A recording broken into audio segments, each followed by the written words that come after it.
Hello, everybody, and welcome to another episode of This is My Bourbon Podcast. I am your host, Perry. I am so happy that you guys have decided to join us once again for another very special episode. And this week, doing something a little bit different, something we haven't really done since Bourbon and Beyond. I was able to be a part of the Barrel Fest at the venues at the Grand Reserve here in Lexington, Kentucky. And I was able to, well, basically, so the event is really cool. They bring in different craft cocktail makers, different mixologists, different distilleries to talk about their product. They even brought some beer and some wine people, brought some gin and some vodka folks as well, rum. I mean, they're just all sorts of different people. So one of the cool things was the bourbon folks that were also there. So you're going to get to hear some interviews that I did with them. You're going to get to hear me talk to them about their craft, about the way that they feel about their product too, if they might be from a distillery, and all sorts of really cool stuff. So I just wanted to kind of stop in right before you got into the episode to let you know what it was that you were about to get into. So without any further ado, let's begin.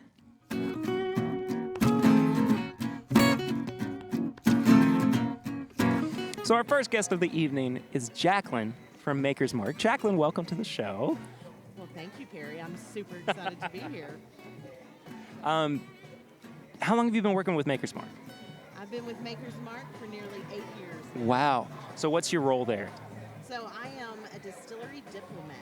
Okay, great. Yeah, that's really cool. Where did you start with them too? What was your original job at Maker's? At Maker's? So yeah. I started at Maker's Mark as a part-time bourbon specialist, giving tours to all the wonderful people who travel from all over to visit us. Then I rolled into a management position. I served as a taste panelist, and now I get to travel around and share the distillery on the road. That's fantastic. That's great.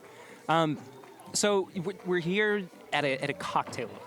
So what is this cocktail that you guys have brought to Barrel Fest 2019? So the cocktail that we have tonight, I'm calling this the sour redhead punch. Obviously the redhead being with the Maker's Mark bottles, every bottle's hand dipped in the red wax. Right. The ingredients of this cocktail, I wanted something that was simple, that people could batch. Obviously with a high volume group like this, it's easier to batch the cocktail. Absolutely. So we've got a lot of fruit juices in here. We've got cranberry juice, orange juice, pineapple juice, and some ginger ale.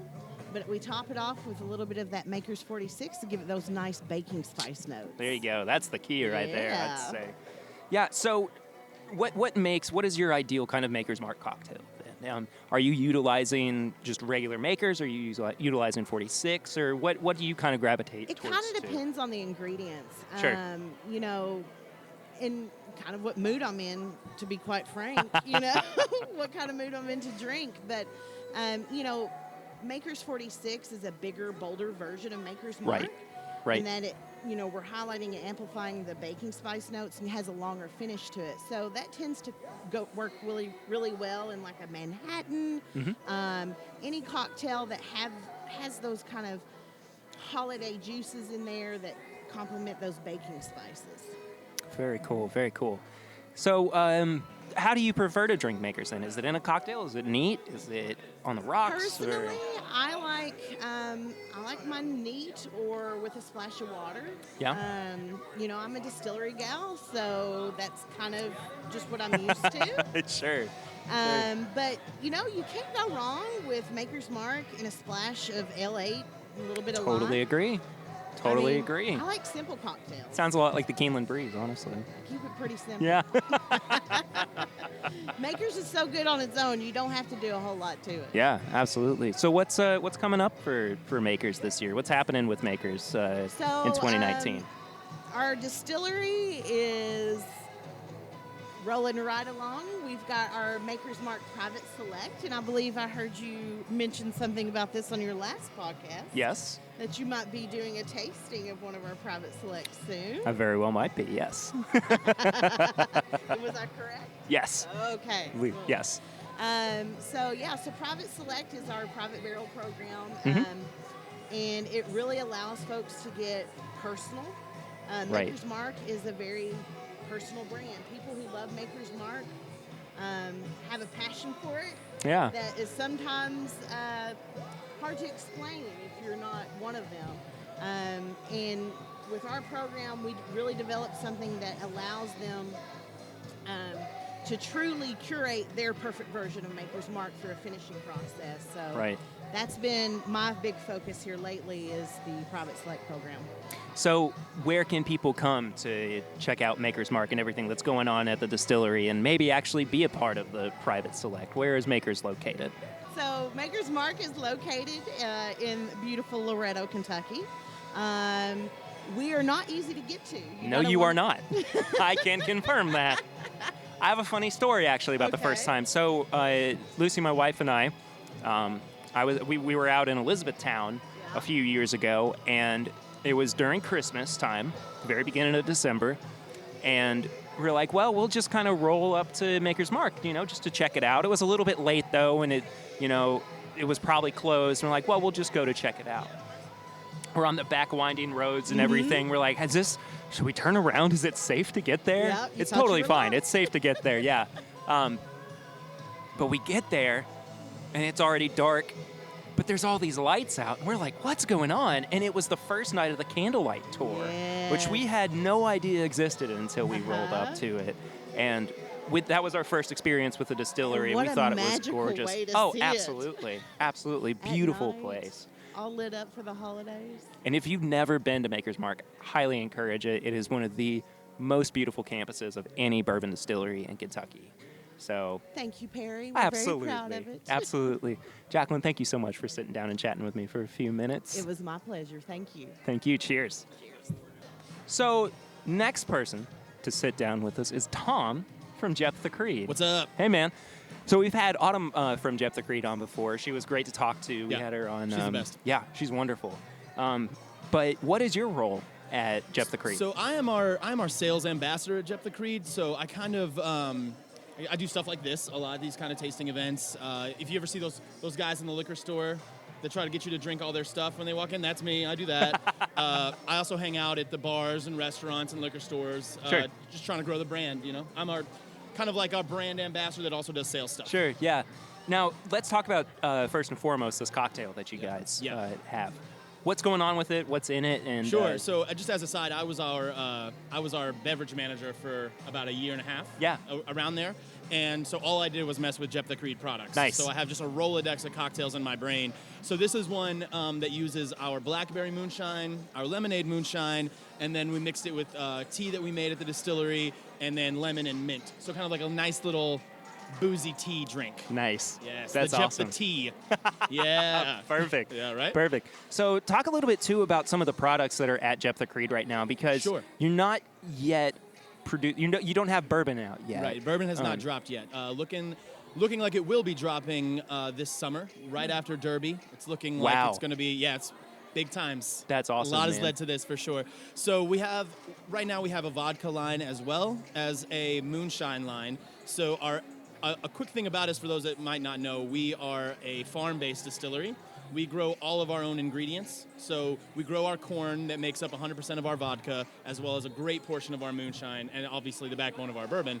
So it's an organic, non-GMO corn called Bloody Butcher. And so that's kind of the thing. One of the main separating things with us is that everything that we do, all of our flavors, they come from the farm. Right. So our honey vodka comes from our bees. The blackberries come from blackberries we grew. So we have a really interesting kind of canvas of flavors that we have right now. So the coffee vodka is incredible. The hot pepper is incredible. Wow. So much to look for, and you can find us pretty much anywhere fine spirits are sold. How often are you all experimenting with new expressions of Jephthah? How often are you all experimenting with new? All the time. Yeah. All the time. We have we have a pot still, we have a few column stills, so we're not just a one-trick pony by any means. Our vodka just won silver in the San Francisco Spirit Awards. So a metalled vodka, it's not as though once our bourbon line comes out that all of our other products are just going to vanish. You know, they're around to stay, today, and we have some. This is kind of low key, but we're gonna have a paw. I don't know if I'm even allowed to talk about this. I might get in trouble for this. But we have this is very secret. We're gonna be having a brandy come out after our bourbon. Wow. And it's made from pawpaws. So if you're not familiar with pawpaw, they're kind of like Appalachian tropical fruit. Right. Huge mango-looking things. Yeah. And we sourced more, I think, than anyone in history ever has. Honestly, we had thousands of pounds of it, and we made a brandy out of it, and it's going to be something special for sure. That sounds really cool. Well, we gotta shift gears just a little bit sure. here and talk about the fact that you also have a podcast. I do have a podcast. Yeah, talk about what the show is that you all do. So I run a podcast with my wife, and it's called We Drink and We Know Things. And I appreciate you letting me plug that right there. Oh, yeah, totally, dude. Oh, man. So we've been doing it just a little while, and we cover conspiracies, true crime, unsolved things. And I, as I said, I was a bartender, so I make us cocktails. But 9 times out of 10, we end up drinking box wine, and our editing process takes forever. It is, oh my gosh, it's a daunting task. But yeah, we're a weekly podcast. We're a comedy podcast. Awesome. And we just hang out. I do too many accents and drink too much alcohol, essentially. Yes. Yeah. Yes, please that's listen what I to us. want. Yeah, we're everywhere. You can find us at WeDrinkAndWeKnowThings.com, and we're on Apple Podcasts, Stitcher, Perfect. Google, CastBox. We're on everything. So is there any kind of Game of Thrones aspect to it, or is it just kind of name only? We have not yet got our cease and desist, so we do we do plug Game of Thrones, and we talk a little bit about it.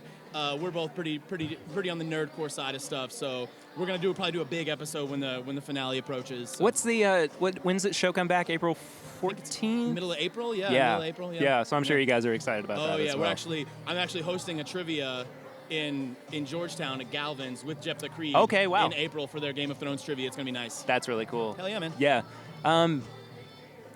So where can people come and find you all? Where can they visit Jeff the Creed? We are located in Shelbyville, so come hang out with us at the distillery. We do tours. We have a full restaurant, a full bar. Additionally, we are available all of the liquor barns, all of the Total Wines in Kentucky. We also have distribution in Tennessee, Indiana, and Rhode Island. And if you just go to our website and just plug in your zip code, it'll show you the nearest place to find Jephthah. Awesome, man. Yeah, hell yeah. Tom, thank you so much for being Thanks so on much the for show, having buddy. me. Yeah, Yeah. great chatting. So I got sitting with me now Alex Morgan of Jake's Cigar Bar. Yes, sir. Alex is one of the cocktail makers, one of the mixologists. Mixologist. Actually, that is my title at Jake's now. Is it really? I've been officially promoted, yeah. That's awesome, man. I'm going to own it, man. I love it. So Jake's is building a new Brand new, almost 4,000 building. square foot venue. Yeah. I wouldn't even call it a new location. It's a venue, man. It's like 3.5, almost 4 times the size of our current location now. That's so exciting, man. 28-foot vaulted ceilings, exhaust system. I'm excited about that. I love Jake's. I mean, it's one of my favorite places to go to when I get the We're happy chance to hear to. that, So man. yeah. Really. So if you're ever in Lexington or just kind of on the outskirts of Lexington, Oh, yeah. and you want a really good pour, you want a cigar to go along with it, Jake's Cigar Bar is the place to definitely go and do that. But you're here not just for Jake's. You're here with the cocktail competition. Yes, sir, I am. So talk about the cocktail that you crafted for this event. Okay, so we're with Western Sun Vodka, which is a up-and-coming, all-natural vodka company. It actually, I don't know if anybody out there is familiar with Prairie Vodka, but it's a very similar, in my mind, kind of similar tasting product. And so I chose the cucumber vodka, and I went with a natural detox. I did a lot of research on this, actually. It took a lot to come up with. And our crazy weather inspired a summertime cocktail because I came up with it when it was 70 degrees out, and it's 27 outside right now. And that was And 2 this days was ago, days by the ago, way. yeah. It was This 2 a days couple ago. Yeah. So I did fresh ginger, lemon, mint, and cucumber infused together with that cucumber vodka, and I'm topping it with a little bit of ginger soda, ginger beer, you know. Right. And I mean, it's called Rebo's Retox. It's kind of a fun name. A good friend of ours, a lot of you guys out there will know Jeremy Burnett. Yes, Boom, sir. He helped me come up with the name. Go boom. Drinking on Tuesday at Jake's Cigar Bar. So Rebo's is just sober backwards. It's pretty simple. Fantastic. And it's Rebo's Retox. So it's those 4 ingredients are a natural detox. So Right. we just add some booze to it and flip that around on them. There you go, man. Well, how long have you been doing mixology, crafting of cocktails, I would say too? I've been bartending for just over a decade. Actually doing craft cocktails about 4 or 5 years. And that's continuously building. I mean, that is always changing. Sure. Always learning something new, and it's really fun to get out here. I'm actually placed right next to the bar manager over at Goodfellas, which if you're local here to Lexington, you know that the cocktail lounge at Goodfellas, Wise Guy, Killer. is top notch. It's killer. And so I like to get up here and compete with the best of the best. Last year, Mr. Mike Abbott, who I'm talking about there, he won. And I took a close second. And I think they placed us right next to each other this year just to poke the bear a little bit, So we'll see how it ends up. Get on out here, and this isn't live, I guess, right? They're going to hear it later. They'll hear it later, yeah. That's But cool. we're posted on social media and everything, of too. course, yeah. But, yeah, for sure. So, Well, Alex, if you're here today, if you're able to post it today, get your butt out here and vote for me. Really, there's a lot of great talent up here Yeah, today. for sure. We'll try and get Mike over here to talk to you for a moment, too. Yeah, I appreciate that. Alex, I know you got to get back to your booth, too, though. Yeah, and he keeps I looking at me. see. I'm eyeballing. I keep watching over there. My fiance is watching it for me right now. So, yeah, I got to run. But, I appreciate you, man. good Thanks. to see you. Talk to you Hopefully, I soon. can get on the show and talk some bourbon with you. We will sometime. definitely be doing that Let's set soon, it up man. at Jake's. Awesome. Yeah, All let's right. do it. Let's see you. So I'm sitting down now with Haley from Wilderness Trail, one of my favorite new brands that came out this past year. I got to be honest with you. We reviewed Wilderness Trail on the show middle of last year. It was spectacular. We didn't really know what to expect from it, and we were all so pleasantly surprised by it that I've been preaching the gospel of Wilderness Trail to everybody that I can, saying y'all are one of the best new craft distillers out there. So that was my little spiel, my little sucking up before we got into it and everything. But Haley, welcome to the show. Hi. How are you doing? Hopefully you have Doing- many disciples that are following you now, that are followers of the Wilderness Trail. It's a good train to follow. Right? Yeah. Well, Wilderness Trail, you could be like the new Daniel Boone we go. of Okay. wilderness and have many followers and just take them all down to the distillery instead of passing through Cumberland Gap. Okay, the Daniel Boone of Bourbon podcast. That'll be the next thing. That'll be on my business card Yeah. next. So Why not? So- You just need a raccoon skin hat to top it off. And I'm I here think- for it. Yeah, I think that'd be the best. Then that'd be what you're known for. I like it. Just imagining going to events like this now, and they're like, "Oh, you're the Bourbon podcaster who's the Daniel Boone of You're Bourbon." the Daniel Boone guy. Yeah. Oh, okay, great. He's Yeah. crazy, but he knows what he's doing. He is legitimately insane. Isn't that how all the good ones are, though? I think that's a fair assumption. Yeah, I mean That's what I say about our master distillers. So. And Well, they- look, I don't want to say anything bad about Pat Heist by any means because I love Pat. I think he's a fantastic dude. Oh, absolutely. Yeah. So let's talk a little bit too about Wilderness Trail. Let's talk about the distillery and everything. How long have you been there? So I've been there for nearly 2 years now.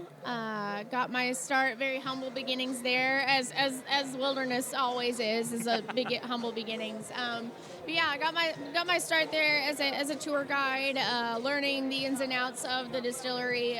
Kind of the Wilderness Trail. Kind of our motto is, you have to be able to know the product and know the ins and Exactly. outs before we release you into the wild. So I had a lot of rigorous training, a lot of tour guides and things like that. I was fortunate. I'm kind of one of those proof in the puddings of you never know where you're gonna be. Sure. I at one point was gonna be a dentist, so I have. I know, right? Mistakes are made. It's okay. From taking care of people's teeth to Yes. cramming bourbon down their throat. to marketing bourbon and branding it and doing it all the best we can. But that being said, Wilderness. If your listeners aren't familiar with Wilderness, I know you are, but Yeah. obviously we're all about the science with everything that we do. And that being said, with my background in biology, I'm able to at least kind of talk the talk and walk the walk Yeah. as far as Wilderness goes. So it was one of those where I thought I'd never use that degree again, and here I am, talking what you do about every day. molecular weight, and yeah, absolutely, yeah. So It's way outside of my wheelhouse. We're graphic designers, so that's. Well, what about some of the expressions that you all have released this past year? You had the single barrel. yes. But you also are pouring something else. So we have a couple different fun things out there. So single barrel, of course, is our flagship. That's what you'll find if you're going to the stores and things like that. We did a very, very limited release of a small batch. Mm-hmm. So our small batch that we did, and this is most small batches are around a 12 barrel blended 12 barrel batch at least, give or take 12, 20, something like that. We are like small, like extra small. We did a 5 barrel blend, which is highly unheard of, and for us, and it was a very, very limited release. So people that are here tonight are lucky that we had some extra bottles that I was able to snag that are not available. Not only are they not available retail, but they're not even available at our gift shop. Okay, so I'm going to be coming back for another pour of that here in a little bit. Yeah, you're going to make some laps coming back definitely. and see me. Exactly. So we have that, and then of course we have our rye whiskey out, which is it's a 56% rye, so it's a low rye by comparison. You know, it's not. I think New Riff has 95. like a 95% rye, and so it's a little bit more of a floral characteristic to it. It's a lot sweeter than most ryes. If you're a lot of rye people will enjoy it because it is a rye, but then it kind of bridges that gap for a lot of people that are not typical rye drinkers. Right. To say, it kind of allows them to kind of peek through that door and say, I might do a rye. I could go this way. Yeah, sure. Well, rye's kind of on an upswing right Yeah. now too, so. Yeah, it's on the upswing. It always teeters between rye and whiskey as far as a lot of that goes. Special treat that's coming out. Uh-oh, here we go. Podcast Is, exclusive. Yes, it really is. So special treat. So 2019, if we were doing Chinese New Year's, last year was the year of the wheat. 2019 is the year of the rye for us.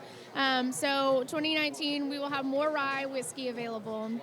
But then also on April 27th, we will be releasing our rye bourbon. Oh my gosh. Yes. No kidding. Yes, we'll be releasing our rye bourbon. It'll be the same mash bill as our wheated bourbon, except substitute the wheat for the rye. And we are so pumped to be releasing it. And this is another one where it's very, very, very limited. Yeah. At least for now, obviously just due to aging and things like that. Sure. Once we get into later 2019, 2020, it'll be more bountiful. April 27th. Yes. All right, I'll be there. Yes, come down to the distillery, get your hands on it, get your hands on a bottle. We're going to have like a nice little event with it and everything like that, food trucks, all the fun We'll make stuff sure to to get it. Pat on the show at Yes. that point too, so he can actually talk about it. Talks about some more fun stuff, sure. So let's change it up a little bit though, Okay. because you brought something up before we started recording, which is that you also have a podcast. Yes. Yeah. So what is your podcast? Let everybody know My so they can go and follow it. podcast has nothing to do with bourbon. Sorry, y'all. But it's called Kentucky Music Preview. It is a podcast that's kind of, it's really the sole point of it is just to kind of foster the music scene happening in the state of Kentucky. We really wanted to focus on getting people out to see live shows. So what we do is a weekly show. My co-host and I will preview.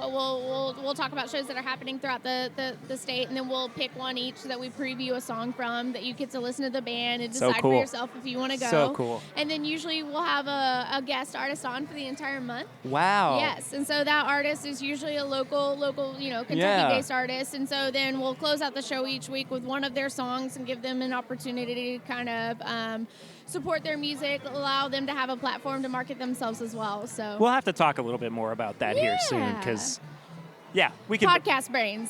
Yeah, You know. I have The- a couple things that we could The touch inside base on. scoops. Yeah, I like it. So if people want to come and check out Wilderness Trail, where should they head to Where do should that? they go? Yes. So as far as on the World Wide Web, we are available. Of course, we have our own website, wildernesstraildistillery.com, a Facebook page, and Instagram and a Twitter. So you can follow us all there. to follow kind of all the happenings and fun stuff that is going on there. The social media is run by mostly me, so it's usually great. Yes, exactly. Yes, Wilderness Trail, where we wear many hats throughout our life. People are always like, "What do you do?" And I'm like, "Oh, it depends on the day." Everything. Yeah, I what do you wanna everything. know? Quite Yeah. literally. Why not? Yeah, that's how we usually all operate. So it's a lot of fun. But so social media, you can follow a lot of what's going on there. Also, if you're interested in kind of getting even more of some exclusive inside scoops, we have what we call a family tree program. It's a little newsletter that we sign up. You can sign up for online or at the distillery itself, and it is just it's a monthly newsletter. We don't bombard you or anything like that. But usually, if you're in our family tree program, you gotta get first dibs and first insights on special releases, special events that we have going on, things like that. So if you want to be, in the family, in the club, In the know. that would be the one to sign up for sure. Yeah. Awesome. Haley, thank you so much for sitting down with me. Hey, Go drink Wilderness Trail. Yeah, It's good stuff. absolutely. Yeah. It's good stuff. Daniel Boone says so. Absolutely. I now have with me a good friend of the venues here at the Grand Reserve, Mr. Tim Niddle, whom I got to meet for the first time last month at Whiskey Bear at the Big Blind Bourbon Taste Off. First off, Tim, welcome to the show. Thank you. Happy to have you here. Talk a little bit about your experience with bourbon. What's your the way that you fit into this whole The world? way I fit into bourbon, that's Yeah. an interesting question. I've been in the bourbon industry now a little over a decade, which is fantastic. I got my start out at Woodford Reserve just as a catering server. I got transferred there, fortuitous. There you go. And I wasn't even a bourbon drinker at the time. So I was responsible for doing all the events for the master distiller. Okay. And a couple weeks in, I'm not doing a good job. 'Cause I'm not a bourbon drinker. I don't know what's going on. And he just looks at me. He's like, "Do you drink bourbon?" And I didn't say anything. And he got the message. So he taught me how to drink bourbon. And I've been kind of obsessed with what I learned there ever since and communicating that out. So I spent 7.5 years at Woodford Reserve. 3 years ago, I left there, started my company Distilled Living, where I do private bourbon education and consulting. Yeah. I'm the bourbon steward in residence at the Kentucky Castle, and then I'm also adjunct professor of bourbon studies for Midway University. I thought I think that Melissa, our friend who actually introduced us originally, or introduced the concept of us chatting originally, I was like, didn't she say something about the Kentucky Castle? And sure enough, yeah, that was true. Yeah. So you actually have a guy who works there who's one of our friends, Gabe Chandler. Oh, yeah. Yeah, fantastic guy. I need to get Yeah. him on the show at some point, too, to talk Absolutely. about bourbon. But anyway, so you're here. What are you most excited about at Barrel Fest? I was thinking about it. This is my first year actually coming to this event, and I'm a huge bourbon fan, obviously, but I'm a big cocktail guy. Yeah. I don't think there's any wrong way to drink bourbon. Like, there's a lot Amen. of these rules that the enthusiasts get into, and that's okay. But I will drink a good Manhattan, an old-fashioned, and I really like some of the sophisticated cocktails. And what you get in some of the bigger cities is these new concepts around mini cocktails and cocktail flights. 'Cause, Interesting. You can't drink 3 Manhattans an hour No. and make it home safely. So Sure. being able to try a lot of different things presented by master mixologists and presented even by the brands themselves where they're looking at their own product and trying to bring out flavors, it's just so much fun to sample a lot of different ways that bourbon can be presented. I think that's really interesting, too, that, it's not just about how, the bourbon tastes on its own, but how is it accentuated by, is that the right word? Yes, it is. Yeah. By different ingredients, what helps bring out certain flavors and everything. So I think that's a really good point, and something that you get to really kind of experience here as well at Barrel Fest, seeing all of these different bourbons. I mean, Jim Beam's here, Elijah Craig is here. There are so many good, big names in bourbon that are here that they're not just here to sell their own product, just the one product. They're showing you the diversity that it can bring to the table as well. So, bourbon-wise, what are you normally drinking? What's your kind of go-to bourbon that you Oh my God! have on I your don't shelf? even have a single go-to. I know. I was just like you do at these things. You compare your whiskey collection with other folks that are there. Oh, and you have sure, the sure. pictures. And I look at mine, every one of my bourbon bottles is open, right? Exactly. Same here. Yeah. Yeah. Because that's what it's for. Bourbon Uh-huh. is for drinking. Yep. I usually, because I do drink earlier in the day, lighter, but I do tastings and things throughout the day. When I get home, I'm gonna slow it down with something with a little bit more mixer. I love an old fashioned. Yeah. Or something with the juice in it. And so I don't know. But I always like to think about the flavor profiles. Like Maker's 46, they're presenting that here. Beautiful cinnamon characteristics, so I'm going to play off of that. Right. If I want to have something more like Barrel House, they've got some products here. I love to see the craft guys represented at these things. Yeah, absolutely. Barrel House Select got a little bit more chocolate character on it, so I'm going to play that direction. You talked about Jim Beam. They're presenting black. That's a really traditional kind of smoky, spicy. So Yeah. I'm going to go probably a Manhattan direction with that. I don't know. I don't have a favorite. There's just no way to pick one.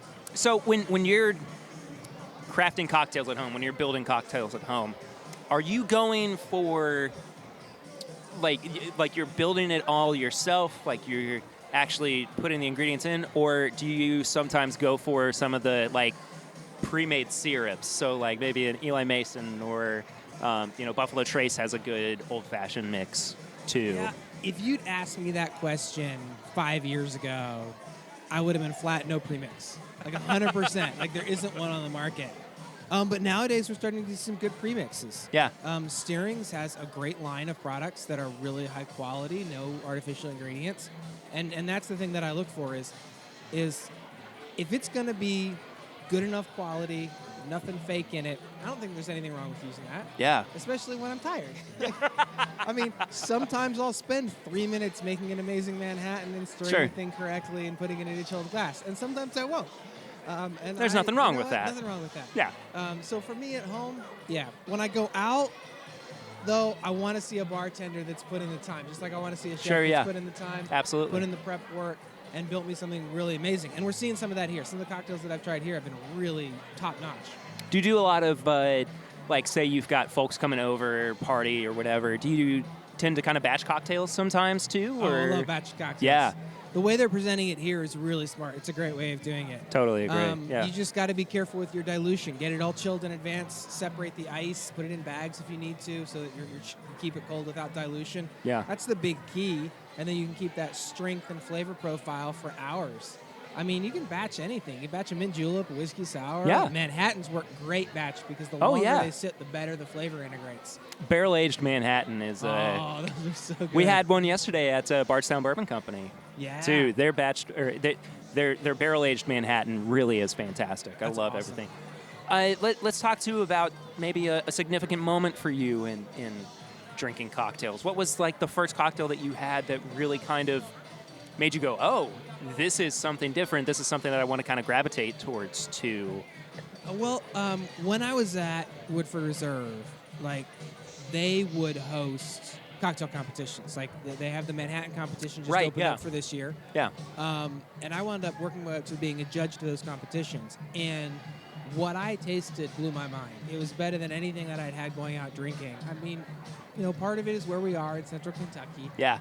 It's only recently that we've had the level of mixologists that you could get bringing people in from outside the state and outside central Kentucky. And I just thought, what don't I know? Sure. So then I started learning and started researching it. I got the Please Don't Tell app and started sitting at home. It's a great app. Sitting at home and practicing making Manhattans, practicing making Old Fashions, and my first few were a disaster. And then once I learned the techniques, I was like, wow, this is something I have been missing. Right. Then I started trying to go out and order them. This is early days. And then my family was like, stop ordering Manhattans, you're going to send back. You got to wait for the restaurants to catch up. And they have now. So now I go out. Good. That's typically what I get when I go out as a cocktail, because I want to see what somebody else has thought of bringing in terms of the flavor profile of the base spirit. Sure, what they can do with it and everything too. Yeah, I totally get that. Get that. You mentioned the Woodford cocktail competition. Yeah. So you know my buddy Matt Leonard then. Matt Leonard? Oh, yeah. Yeah. He was on the show a few months ago. Yeah. Talked about what it was like for him working in Knoxville and his transition to Nashville too. And he's a great guy. He's a fantastic cocktail maker as well. But anyway, yeah. Tim, I just want to say thank you so much for sitting down with me and chatting for a little bit. We need to do a full cocktail episode sometime. Oh, that'd be fantastic. Yeah. That's one of my favorite things to talk about because in order to really get into the deep flavor profiles of bourbon, you got to have a culinary element to have as a reference. So I would love to do that. Anytime. And thank you for having me on today. Absolutely. So just to wrap it up real quick, is there anywhere that people can come and see you, meet you, taste some of these cocktails that you're... So I don't have many cocktails out in the wild right now. I wish that I did, but I've turned over that at all the bars that I've worked with. But if you want to come take one of my classes, check out my website, distilled-living.com or Distilled Living on all the socials.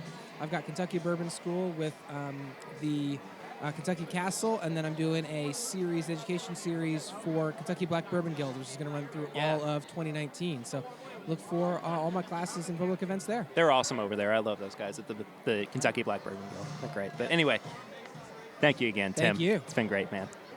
So I'm very excited and honored to have Mike Abbott from Goodfellas here on the show, too, talking about the cocktail that he's made for Barrel Fest 2019. Mike, thank you so much for sitting down with me for a couple minutes. So let's talk first about what the cocktail is that you produced for the Barrel Fest. So this event is centered around Valentine's Day. It is the season.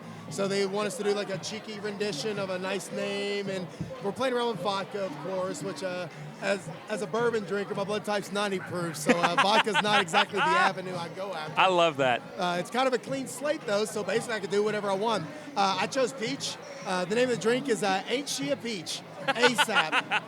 And me in general, going after cocktails, I'm very culinary based. Yeah. I call cocktail making cooking for the liver. That's awesome. So the main spirit is your meat, all your little adjuncts or sauces and side items, and then your spice rack or your bitters. So what was kind of your origin story with cocktail making then? So I did peach vodka. Take a thing of peach salad goes with sherry vinaigrette. But instead of going for a sherry vinaigrette, I just went straight up Pedro Jimenez sherry, which is very rich and sweet. So I don't like sugar bombs. I don't like cosmopolitans and whatnot. So to counter that sweetness, I wanted black walnuts on my salad, so I hit it with some black walnut bitters. Okay. So the cocktail itself I got sweet and bitter into it. For the garnish, I actually wanted to add more booze to it, shocker. So I took Italian liqueur. It's called Nocino. Okay. Nocino is distilled green walnuts. So using an ISI whippet, I actually took green walnut liqueur, egg whites, and sugar, and it's like instant meringue. Foam that right on top, and then just for aromatics, I hit it with a little orange zest, and walnut and coffee go great, so I used some coffee grinds. Oh my gosh, wow. It's kind of fun playing with cocktails. Like, instead of just adding it to the drink, so much of your taste comes from smell. You know, your olfactory senses, 75% of your taste is coming from smell. So you can literally make a drink taste like something without putting it in it. So just these little light dusting of coffee grounds, people are pairing walnut with coffee, and they have no idea there's none in the cocktail That's at all. amazing, They're man. just smelling it. That is so cool. So how did you kind of get into cocktail making then? What was the beginning of that for you? I grew up not Podunk, but poor Frankfurt. Didn't know anything outside of 2 fingers of Jim Beam and Mountain Dew and Budweiser. Got into college. Father told me it would be a great idea to get into a restaurant job. You can have a more flexible schedule and make mad loot. First job I got into is a friend of his that got me connected to this restaurant. It was way outside of my league. It was kind of fine dining. So I didn't know what hollandaise was. I didn't know what salmon croquette was, but my mom made the best salmon patties ever growing up. That's awesome. So I started getting addicted to actually food and flavors. Yeah. Then I was also watching all my coworkers leave after a shift with $275 in their pocket, and I only had like $85. It's because they were selling wine. I knew nothing about wine, so they're like, you need to taste this, this, and this. So I tasted all those things and grew in love with flavors, and then realized that food and pairings and salt and bitter and sweet and umami translates directly into cocktails. Sure, yeah. Although I got to get back to the competition. Yeah, man, absolutely. Drink responsibly. Don't eat your drink, but pair it with a good meal. Mike, thank you so much for being on the meeting show, you. buddy. Yeah, absolutely. You too. So, of course, at a freaking barrel event in Lexington, Kentucky, I ran into 2 people that I know pretty well and have had on the show quite a bit. What are the odds, though? I like barrels. Yeah, Chad and Sarah are here from Yeah, It's Bourbon Night, yeah, of course. I mean, come on. I was like, What's up? we all looked at each other and we're like, wait a second. But I could have sworn that I told you guys I was going to be here. It's possible. It was a surprise. Unless you told me during the Bourbon Bowl Sunday, then it's not a surprise. But to sober Sarah, it's a surprise. Yeah. Well, welcome, Sarah, without an H. I'm so happy to be here. I'm on my way to getting that H. I would call her Sarah growing an H. I don't know. I don't know how Ew, it that works. sounds That's really disgusting. gross. Sounds really gross. know That how to- sounds The almost H is as coming in. The I H don't is know. coming in. that sounds almost as bad as never pull fleshy piercings. It's true. Chaz is also going to join us soon. Well, maybe. So, what brings you guys to Barrel Fest 2019? What? Did you say what brings us here? Yes, what brings you to Oh, Barrel okay. Fest Sorry, 2019? it's loud in here. Sorry, I get The into. DJ, first of all, because she's killing it. She played Morris Day in the Time, Yeah. and then You know, Prince I right had after a connection. it. So. We're going to be doing an event coming up with the Lexington Young Professional Association. Sure. So I happen to be able to come across some tickets via them for, it's like prepayment for the event that we're going to do. Oh, okay. So it was just a sharing and caring environment. Right. And I was like, you know what? Why not check it out? It sounds like fun. So here we are, So checking it out. you are. We're all checking it out, I guess. I don't know. So one of the cool things about this is that it's not just bourbon, it's also cocktails and even different spirits that we don't normally drink. But what'd you guys go for first when you got here? Did you go for the straight bourbon pours if there We were have any? or- mostly gone for the straight bourbon pours. Yeah. Or we've tried. We went to. We've sampled a few cocktails. We went to the Elijah Craig booth. That's what we ran into first, and we asked for a straight pour, but they said all of their Elijah Craig was mixed into a cocktail. So we had the cocktail. The cocktail was great. Yeah. But then we found Jim Beam Black, Yes. and they were doing straight and pours. we were able to get a straight pour. And I fell in love. You know, it's really good. It's really good. It's 86 proof, if I remember It is. correctly. Yes. Okay, yeah, 86 proof. And, you know, I haven't had it in a while, but it's especially for 86 proof. I feel like it's just a real strong contender. I agree. It's so solid. It's got that nuttiness I'm looking for. Oh my god! Always looking for the nutty. That's it. That's the only thing that he cares about in No, bourbon. but it's such a step up from the regular Jim Beam White Label. I feel like, and you know, for the little difference in price, completely worth it. price and proof and age and everything. Yeah, I exactly. think that it's. Is it just me, or is Chad always on like an Indiana Jones quest for nutty? He's like getting his rope out, like whipping stuff. Like, just give me to the nutty bourbon. Notice she said his rope whipping stuff. Maybe you could call that rope a whip. I don't know. Maybe it's a whip. All right, Chaz. Maybe it's a whip. I don't know. Look, man.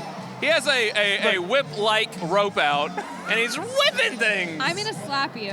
You're gonna whip me. Look, you gave him a lot of crap last week. I Yeah, did, I did. you I sure did. did. I did. Go listen to I that listened to it a episode. lot. And I don't even remember a lot of that episode, which is the best part, is that it's going to be a surprise to me when I finally listen to it. I haven't brought myself to listen to it yet because I'm a little scared of what I did. But that was Sarah with an H, and we don't talk, so I don't know what she did, but I had a great nap. Let me tell you, editing that episode was a lot of fun getting to revisit everything that went on that Oh, night. I bet. I mean, I was thoroughly enjoying that. So I don't want to keep you guys for too long, but I just want to ask you guys, because I think it's important that we promote local events like this to maybe it's not just Kentucky, but maybe to other communities where they have things like this going on. Why is this important to bourbon? Why is this important to, the industry at large? too? Well, I think it's great because this not being a bourbon-centric or bourbon-only event, it's a spirits event. I think you get a cross-section of people that you wouldn't normally get if it was just a bourbon event. Yes. And I think that's a really good thing. And one thing that I hope is that people don't go just for the cocktails, Right. that they maybe do go for a neat pour or, a pour that they they can then find go it. add a little bit of water to or something. Right. And I really hope that this will bring people who might be, more of a vodka fan or more of just a cocktail fan or beer or whatever. They might discover the joy that is bourbon. That's Sure. what I hope. Yeah. I think it creates, and this is kind of weird, but I think it creates a safe space for people to try new things. Yeah. Like, they come here and they're like, oh, I'm going to have some cocktails, I'm going to do this. But there's no harm in asking for that pour, you know what I Right. mean? Or Right. trying that mixed drink, because they're not out any money. They paid to come in here, right? And they're just like, it's sort of an exploratory moment, right? Where they can try it without the risk of buying a bottle, Right. you know? And I think that's great, because it's so intimidating sometimes for people to get into bourbon. Absolutely. And like, I think this event is like maybe a little bit more female focused because of, and I'm not just saying like girls drink cocktails, but I'm looking around the room and I'm seeing like a lot of ladies or people on dates. And Right. I think that's a really good opportunity for them to maybe make that segue into tasting bourbon cocktails. And then we all know that it's like a gateway, right? You do a totally, cocktail, for sure. Totally. then you're like, oh, I'll just mix it with some Sprite, and then I'll just have it with some water on some ice, and then just the ice, and now I'm drinking it straight. Exactly. And so it's just like you're breadcrumbing them, right, to their bourbon journey. Yeah. Yeah, breadcrumbing. That's I like a good that. way. Ooh. Yeah. Ooh, piece of bread. You got Ooh, to piece of bourbon. breadcrumb Ooh, piece of candy. Yeah. One at a time, baby steps. All Yeah. right, well, I'll let you guys go. I just For thought sure. that I would have you all sit down for a little bit, but good to see It's you Glad- guys. always a pleasure Glad to to see be you. here as Gary. always. Yes. Yeah. All Yeah, right. absolutely. All right, you crazy kids, Just get a out. delight. Alrighty. Bye. So our next guest of the night is Maggie from Bluegrass Distillers. Maggie, welcome to the show. You can't hear. I can't hear. I was just saying welcome to the show. I'm happy Yes, that you're here. Thanks for having me. Of course, we're right by a speaker, so what is background noise to you all hearing music is like full on for us. We are really struggling to have a conversation together, but that's what makes podcasting fun, is challenges, I guess. I don't know. That's never been said by anybody before. So, Maggie, welcome to the show, of course. Happy that you're here. Talk a little bit about your experience with Bluegrass Distillers. When did you start there? How long you've been working there? What is it that you do on a day-to-day basis? Okay. So I started at Bluegrass Distillers April 2017. I actually started out interning there. So I graduated from college May 2018. Okay. So I was kind of just working through the summer, doing marketing and events. So before I was there was nothing like that happening. We had bright orange t-shirts and camo hats, and it was just kind of a mess. So me and another girl came in and got new t-shirts, set up some shelving, kind of put a girly touch on this. Right. There's two guys that own the distillery, so we were like the first girls that worked there. And then since I've graduated, I've just taken on a lot of roles.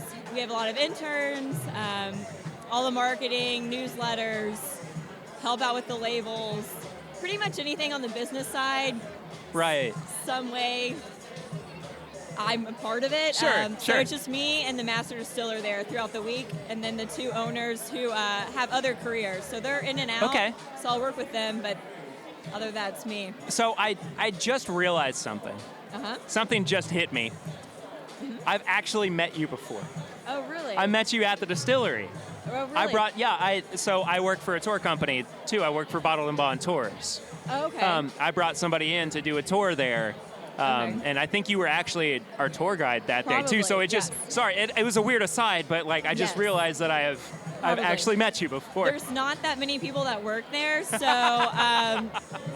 yeah, a lot of times people come up, they're like, oh, I've been there, and I'm like, oh, like, who was there? And they're like, I don't remember. I'm like, it was probably me, and I see so many people, too, Right. that I'm like, I Right. don't know how I know you, but yes, I also give tours on top of that. Yes. Yeah, So exactly. Forgot that. What's the, so you wear so many different hats, Uh-huh. but what is the thing that you enjoy the most about working at Bluegrass? I don't know. I enjoy all of it. So part of me doesn't love giving tours. I mean, I like tours because I get to meet people from all over the country. So Right. it's really fun to be kind of front house. But I really enjoy doing events. That's a lot of fun. Like, this is a lot of fun right now, being Yeah. here and doing this. So that's kind of my favorite thing right now that I like Sure. doing. But Yeah. I just like meeting a lot of people and talking about the brand, because a lot of people haven't heard about us. So it's Right. cool to get people in. And so being so small, when people come in, it seems like I don't want to say enjoy it more, but you kind of get that more like up close and personal feel at Sure. the distillery versus some other distilleries, which Right. is kind of cool. Yeah. Talk to about let's talk a little bit about the products that Bluegrass has out. You have 3 different expressions or 4 different expressions at the distillery, or from the distillery rather? So currently we have our wheated bourbon. We do 75% corn for all of our mashes. So our wheated's 15% wheat, and then our rye is 15% rye, and then 10% malted barley. So those 2 are flagships. It's a pretty high barley content there too, 10%. actually. Yeah. Yeah, so all that's grown in central Kentucky. So the corn, the rye, and the wheat, all in central Kentucky. Those are our 2 flagships. We have our blue corn bourbon, which is something unique to us that we're going to release on March 30th of this year. It'll be 2 years. That will eventually become part of our flagships. Right now, we just don't have it for, we may have it for a month before we run out. Sure. So eventually, they'll become part of our flagships. And then we'll do some seasonal stuff. So like a cinnamon whiskey, we did that back for the holidays. It's actually called Santa's Helper. So we'll do some stuff like that. But bourbon-wise, we have the wheat and the rye right now that are flagships. So let's talk about Santa's Helper then. People hear cinnamon whiskey, and of course they immediately think of the F word, Fireball. Yeah. Right? So right over there. Yeah, Fireball. they're over there. It's fine. We're happy that they're here as well. It's all about the experience. But what is it that separates Bluegrass Distiller's cinnamon whiskey from what people were shooting in college, or what they cut their teeth on whiskey-wise? Yeah. I get this question a lot. Like at the distillery, a lot of people are a little hesitant to try the cinnamon whiskey because they're going to associate it with Fireball. I don't know how Fireball's made. I don't know what their mash bill is. But what we did is we took our rye bourbon, so it was a bourbon.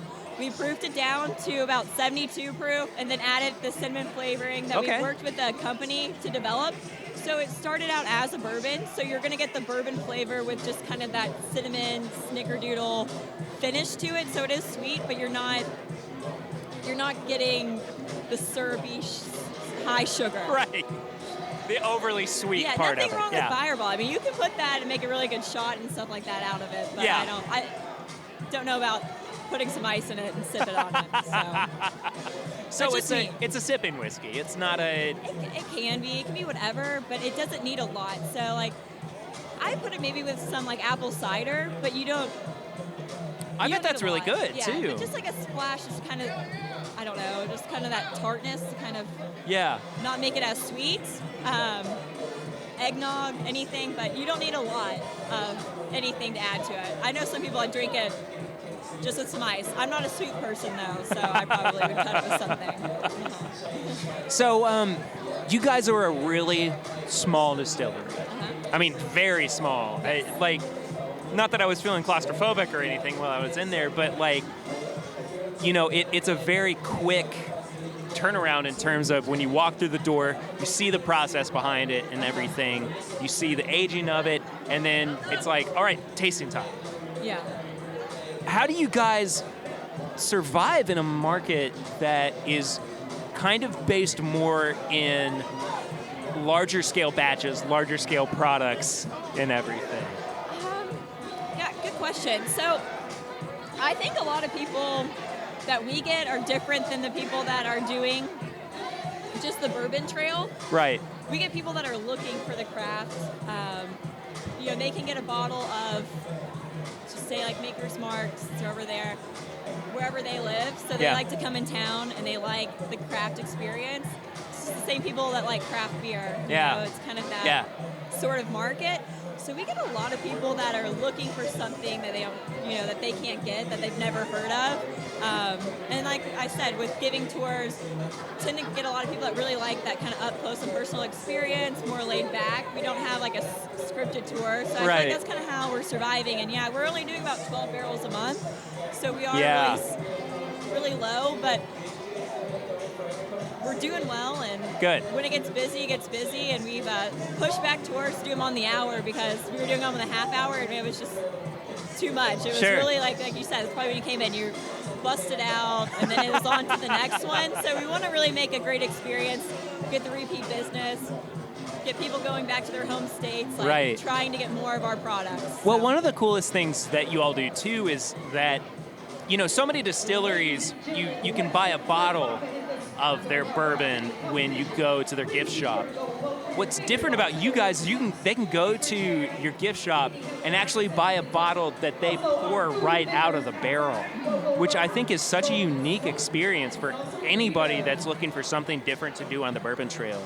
I mean, you can hear the same spiel 100 times about it has to be 51% corn and aged in new charred oak barrels and all of this, but to find somebody who's doing something even as small as, yeah, I drained this from the barrel to put it in a bottle, I think that is one of the coolest and most unique things to hear about happening in the bourbon industry.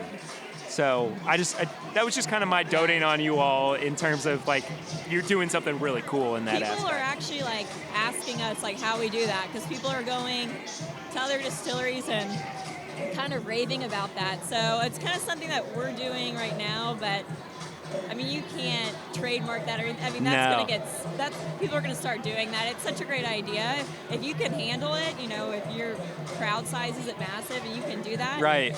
People love it. I feel like sometimes I sell a bottle just because people want to spend the 3 minutes it takes to pour it. So, yeah, that actually started, I believe my boss was in the back, kind of letting someone sample some bourbon that wasn't quite out yet. And so they were fishing it out just using a thief. And someone was like, I would pay more money to fill this myself. Like, this is so cool watching you pull it out of the barrel. Right. So that's how the idea started. And then I think my boss's brain just started, like, ticking. He's like, okay, we're going to do this. So we started selling it straight from the barrel. And like I said, he's had some people ask him, so how do you do that? Like, how do you tax it? Kind of all that stuff that goes into it. So I think right now we're the only ones doing it, but start looking for other people to do it. But just know that I'm sure it'll us happen. doing it first. I'm sure it'll happen. Well, Maggie, thank you so much for sitting down with me for a little bit. If people want to come and check out what's happening at the Bluegrass Distillery, where can they do that? Come check out the distillery? Yeah, or just follow up with you in general, too.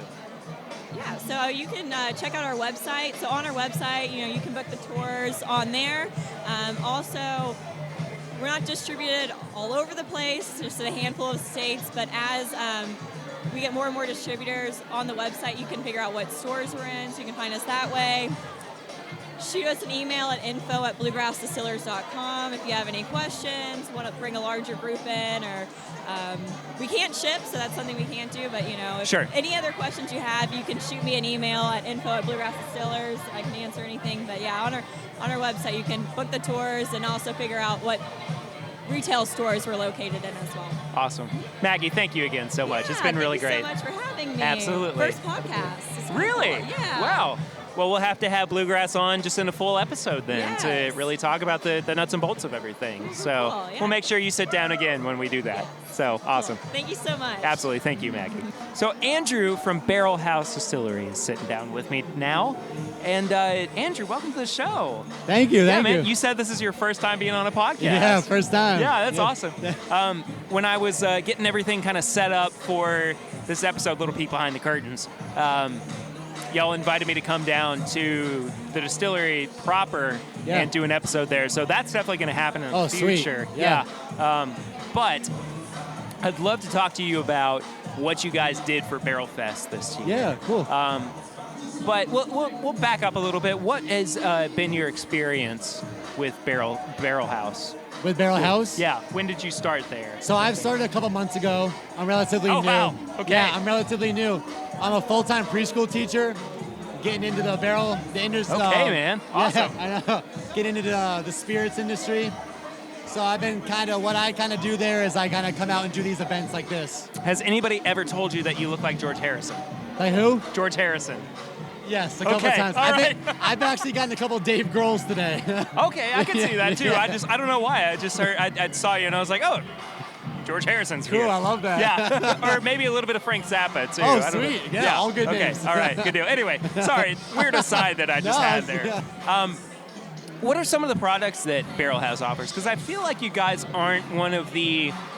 It's not really necessarily one of the bigger names in the distillery industry, but I still think that you guys have really good products to offer. Yeah. So talk some about maybe not just what you offer, but the process behind creating Barrel House as well. Yeah. So we've been distilling since 2008.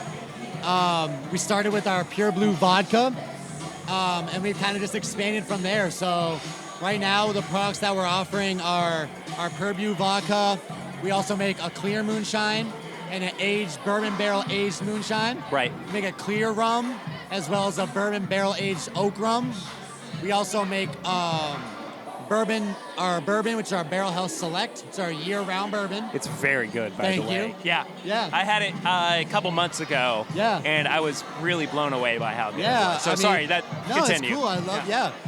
So that's our year-round bourbon. Our kind of main staples, our Rock Castle bourbon, comes out 2 times a year in the spring and the fall. Yeah.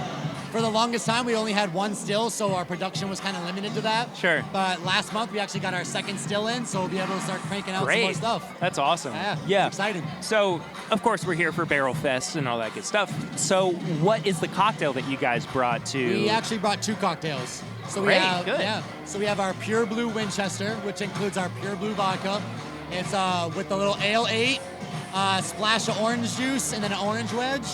And then we got our County Judge. It's with the Bourbon Barrel House Select, and then the same thing with ale 8, splash of orange juice, and an orange wedge.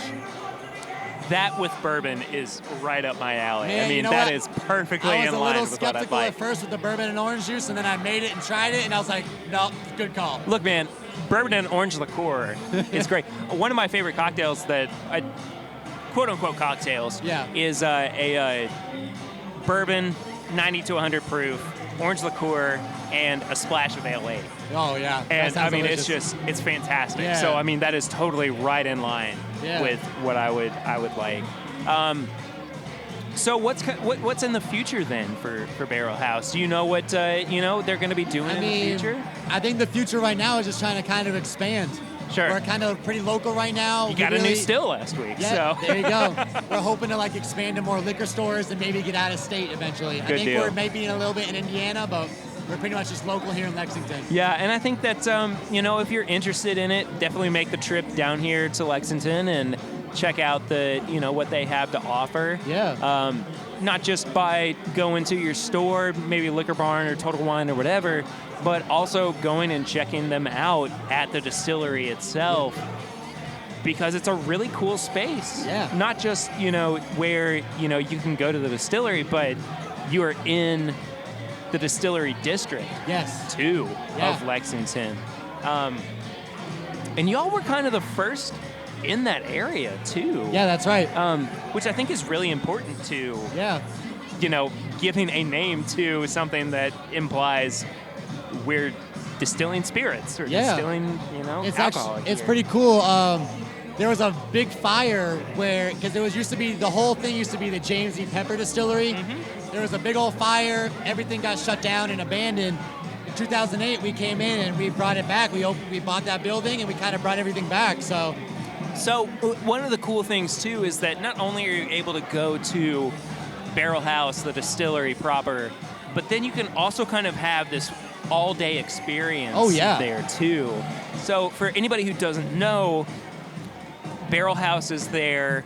The new Goodfellas location is out there, so you can go and have dinner. Middle Fork's in there too, which is a wonderful restaurant with fantastic cocktails as well. You can end your day with dessert at Crank and Boom. Oh yeah, Crank too. and Boom. So yeah. I mean, Crank and Boom is my jam. I mean, don't get me wrong.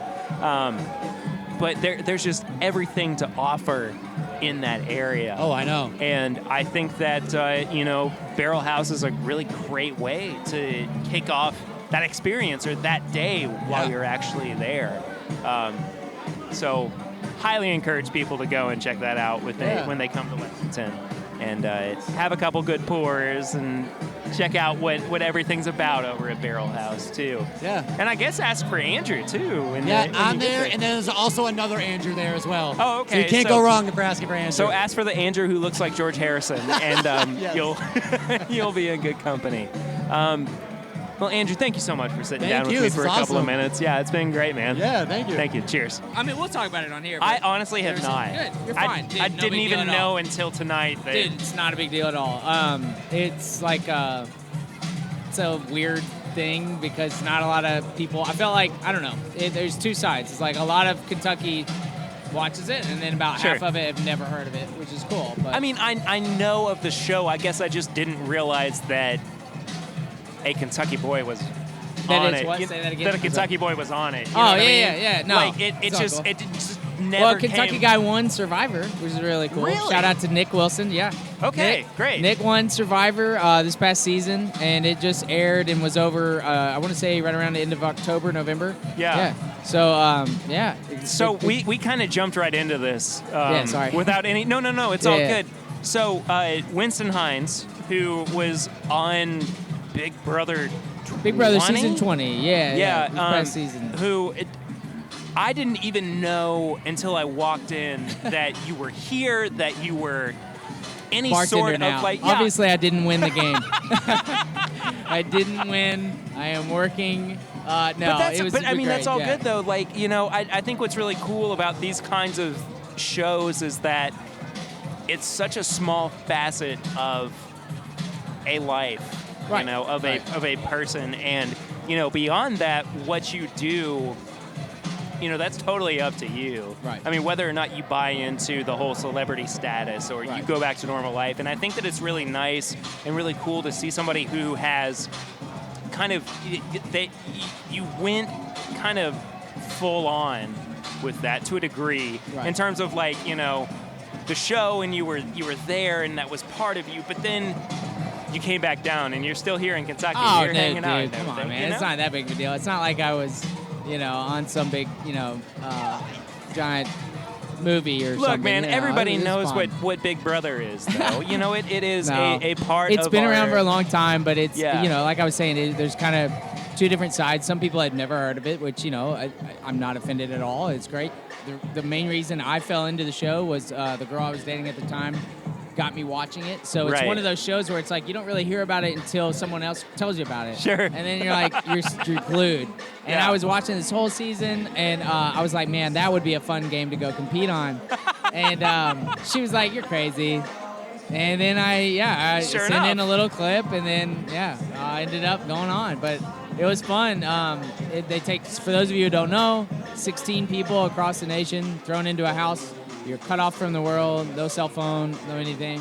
And you try to strategize your way to $500,000. There's different like levels and levels. There's different powers and certain.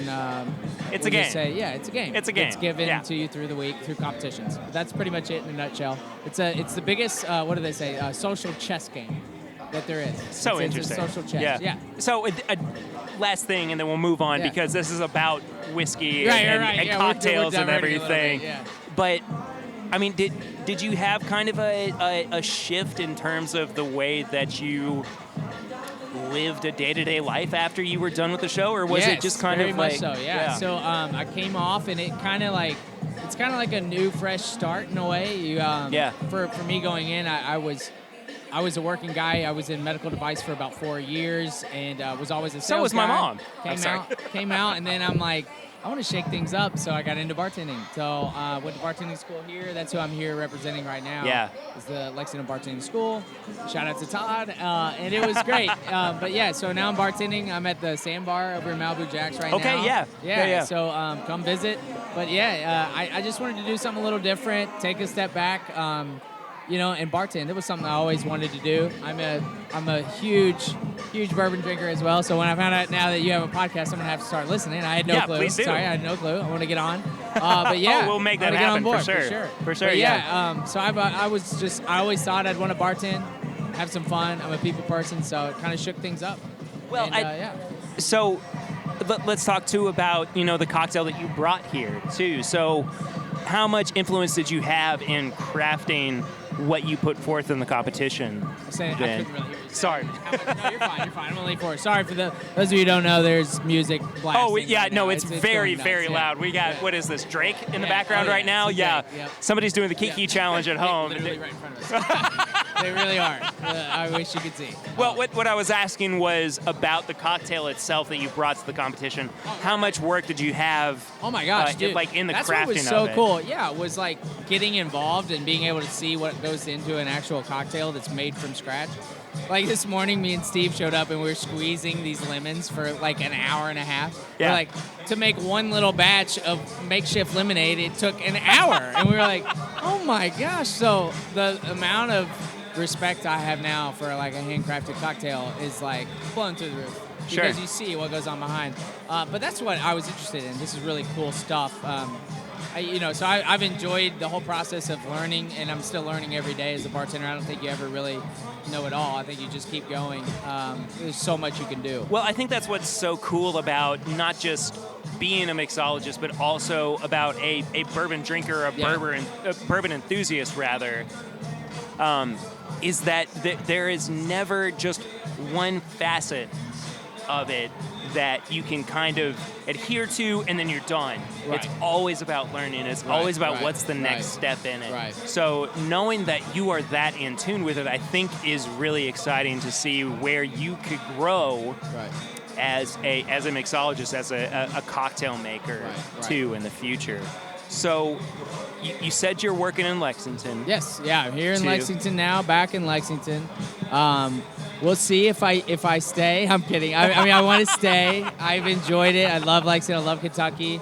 I'm keeping my fingers crossed. There's a couple other things in the air. You Sure. never really know with this whole industry. It's very fickle. So what you're saying is that I need to get you back on the show within the next month, just because there might be something no, else I would out hate there. to, I would hate to jinx myself. You never know. No, there's like one little thing that me and a buddy have been working on from the show. We're excited about. It's a little opportunity, but honestly, I don't even know what it is yet. So it's hard to talk about because, like I said, this industry's so fickle. You never know if it's really going to take off. So it's exciting, but yeah, it's Big Brother's opened up other opportunities that I never thought possible. So it was fun. Obviously, I didn't last as long as I wanted. Didn't win the money. But, Obviously, hey, I have it no was idea great. what you're talking It about. was great. Yeah, so. it was so fun to come back, and everybody welcomed me with open arms to Kentucky. Love the Kentucky fans. So it's been great. It's been fun. So Fun what's ride. what might be your signature cocktail that people can Oh come man, to my your bar and signature ask cocktail for? right now. Well, shoot, today's spring fling. I feel like I got that down. Well, sure, yeah. Yeah. So strawberry basil lemonade for those of you listening, and no, it was great. I don't know if I'd have one yet. I'm still figuring it out. You know, I don't know if I have one that I've got to toy enough with yet to say, oh, this is my drink. Do you go But, home and make cocktails? I'm about to. I'm about to start. I mean, I have. I think everybody's like, oh, yeah, I bought bitters before, and oh, I've done this, and that. I've made my old fashioned this way. Yeah, but it's like, have you really? Like, no. So going to school really opened my eyes as far as like even the muddling process and every little thing that goes into an actual cocktail. So sure, it's like easy to say, oh, I've made my own drinks at home, but then again, it's like, do you really? Like, do you know what you're doing? Right. So, so hopefully I learn. Hopefully I learn more. Keep learning. Well, you talked too about how you're a bourbon enthusiast. So what's kind of your go-to pour? Oh, go-to bourbon? Is that what you're saying? Sorry. Yeah. Go-to No, it's bourbon? okay. Oh, no, you're fine. You're fine. Go-to bourbon. Right now, man, I've always been a maker's guy, but I love Woodford. I've finally gravitated towards trying other bourbons. You know, I love some Blantons, Michter's, Pappy if I could ever get my hands on it. I only had it one time. Yeah. Good luck. I think I had the 20-year. But yeah, so I mean, I'm venturing out, but my palate's not there enough to really say like, oh, I can, you know what I mean, appreciate the differences yet. I'm getting there. Right. But yeah. I think that bourbon drinkers have a very distinct mouth and palate, right? You know what I mean? They do, because my buddy's developing it, and I'm not. Well, I'm kind of jealous, but he can like, you know, he's picking up the little scents of here, and this has a more charred taste, and this, and I'm like, I don't know, man, it's bourbon. Like, pour it up, man. I'm gonna drink it. Like, but he's very getting into that realm, and I want to be there, but I don't know. Maybe I'm not, not educated enough. All right, so we'll get there. So here's what I'm gonna do. Here, when you come back on the show, Yeah. I'll have you over. I'll have a blind flight for you. There we go. Hey, we'll do some tasting. So Yeah. you don't know what's going to be there. Yeah, there we go. And we can talk about it, and you can, that way you know really what your palate There we go. is. As long as kind none of them are like Beams 8-star, then I'm good. No. It's all going to be bourbon. It's all. I mean, it's going to There be. we go. It's not going to be blended man. whiskey or Okay. anything. But Winston, thank you so much for hanging out with me for just a few Say that minutes. again. It's I been. couldn't hear you, I was just saying thank you for hanging out for a few well, minutes. here, you but can yeah. say that again. Thank you kidding, for man. hanging out. Dude, seriously, No. this was great. It was awesome Absolutely, to meet buddy. you tonight, man. Yeah. Thanks so much. And yeah, I would love to come back on again. We'll Just let have me you know, on man. soon for a full episode. Absolutely. For sure. Awesome, man. Well, have a good night. You too, I got buddy. your card. I appreciate it. Thank you, man. So I couldn't end this show, couldn't end this episode without talking with Kelly, who is the manager. What are you? What is your official title here? Official title. I am the owner and founder. There we go. Okay, great. So I wanted to make sure that we had somebody who was so deeply entrenched in this event, and not just this event, but everything that happens at the Grand Reserve too.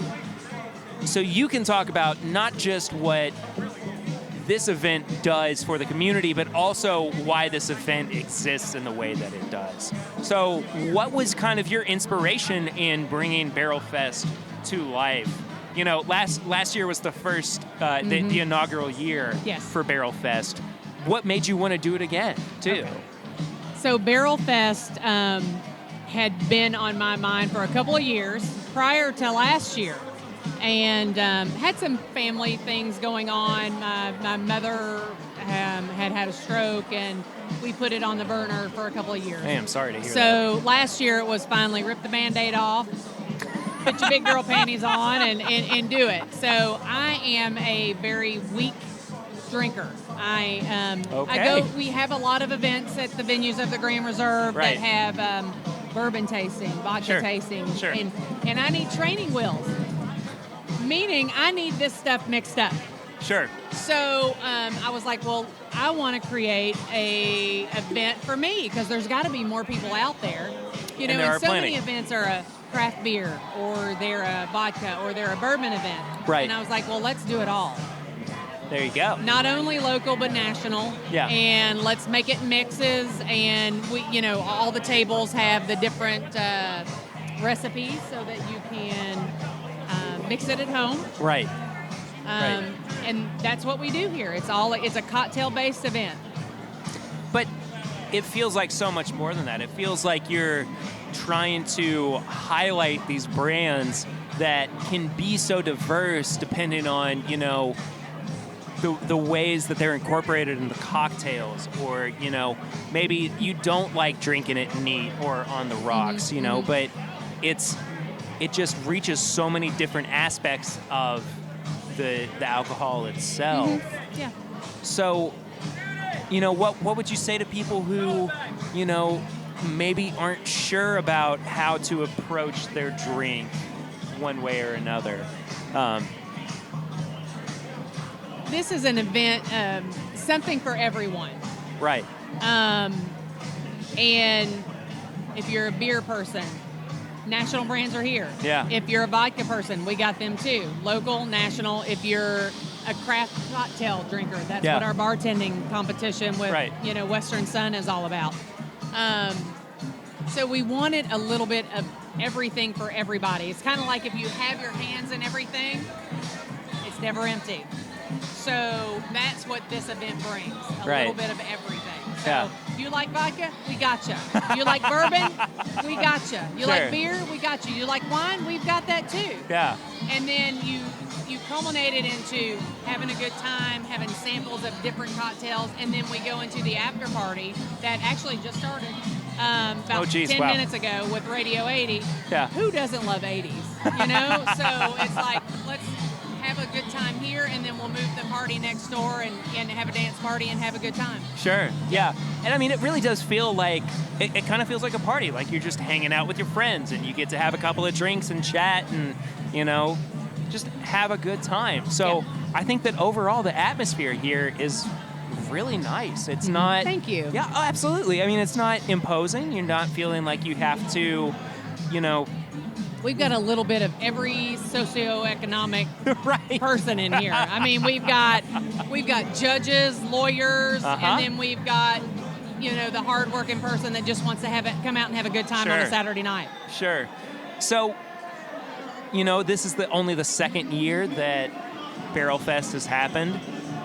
What have you kind of learned from last year that helped 2019 be even better than 2018? Well, what we found out from last year, you know, any type of criticism will make you better in the end. So you've got to take it with a smile and then make it better. Sure.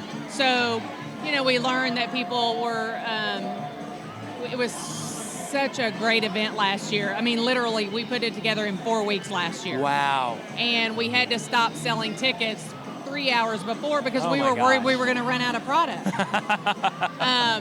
So the lines were longer, so we limited the tickets more. We did a second day.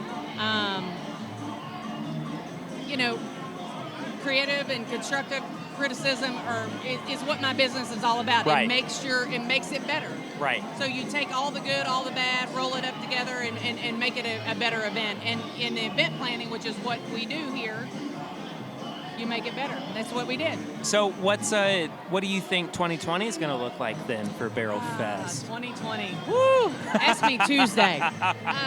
2020. I like this setup a lot better. We used the Barrel House. We advertised we were going to use the Speakeasy, but the Barrel House worked much better with our pairing. Sure. And our food trucks. Yeah. Right. It worked with drive-by clients. They were like, "What's going on? Let's go to this." Sure. It worked well with that. And then, instead of a Saturday, Sunday, we'll probably do a Friday, Saturday, Sunday. So we might add another day next year. That'd be great. That'd be awesome. Yeah.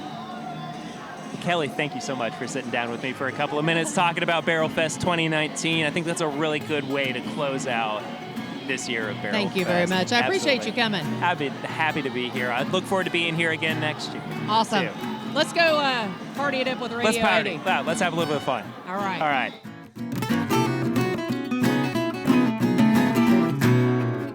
I, of course, have to say a huge thank you to Kelly and Melissa and everybody over at the venues at the Grand Reserve for allowing me to not only be a part of this huge event, it was so much fun, but also to be able to interview all these folks. It was just such a treat to be able to sit down with all of them, get to know a little bit more about them, about their product, and about all the cool things that they're doing in the world of not just bourbon, but cocktails. So again, thank you to everybody who was willing to sit down with me and have a little bit of a chat. So with that, I think I'm going to move into, because it wouldn't really be an episode of This My Bourbon podcast without tips and bits. So I'm going to give you some tips and bits here to kind of round out the show. So my big tips and bits is a show that I think I might have recommended before. I'm not entirely sure, but one that I absolutely love. It's one of my favorite shows of all time. Lucy and I started rewatching it recently. Psych. It's an old show from the USA Network. Features James Roday and Dule Hill. It's basically a kind of a buddy cop with a cool little twist on it. If you've never seen the show or have never heard of it before, I highly encourage you to go and check that out. Hold on, I'm going to have a sip of my bourbon. Bill Mead Cast Strength Reserve. That's good stuff right there. Anyway, sorry. So anyway, as I said, one of my favorite shows of all time. So definitely be sure to go and check that out. And then also, not quite yet, but the week after this episode, oh, you know what? It's actually dropping on Friday, now that I think about it. Gary Clark Jr. has a new album coming out called This Land, and I'm very excited for that. So if you know me, you know I love blues music, and especially Gary Clark Jr., a musician that I've gotten to actually meet and see live.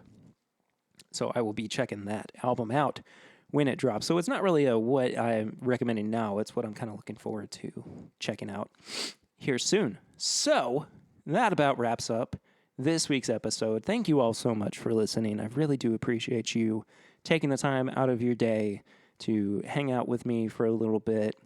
You know, it's been a real trip recently. I have really had some super highs with the show, and I'm hoping to continue riding those. So again, thank you so much for checking out this week's episode. Give us a 5-star rate and review on iTunes if you're still listening. That really does help us out, counteracts some of those crappy reviews that people feel compelled to leave. Follow us on social media at My Bourbon Pod, Instagram, Facebook, and Twitter. If you want to follow me personally, I am at pritter1492. Head to bourbonshop.threadless.com so you can find all of our apparel and merch. I think I'm going to have a little bit of a sale going on here soon, too. Maybe some free shipping, maybe some markdowns and everything. So be on the lookout for that. Let's see what else. Every Thursday night at 9 o'clock, I do a live stream over on YouTube, youtube.com/This Is My Bourbon Podcast. So definitely go and check that out. It's always a good time. Thursday nights at 9 o'clock Eastern. That's Eastern U.S. time. And last but certainly not least, patreon.com/MyBourbonPodcast, where you can become a patron of the show and help us continue to make this show for as little as $1 a month. It really does help me out in such a big way. And, you get cool things like bonus episodes. You get to do some Google Hangouts, too, where we kind of shoot the breeze for a few hours and have some good pours together. And it's all really good time. It's a great little community that's being built over there as well. So, again, patreon.com/MyBourbonPodcast. So please head there and support the show. That about does it for me. I will see you next week. I got an interview next week with, well, you know what? I might actually be saving that. I'm not entirely sure yet. Might be doing something a little bit more normal next week because it's been a while since we've had the regular co-host on. So maybe we will do that instead, and I'll save the interview for a couple weeks from now. But thank you again. That does it for me. I am Perry, and this is My Bourbon Podcast. Bye, y'all.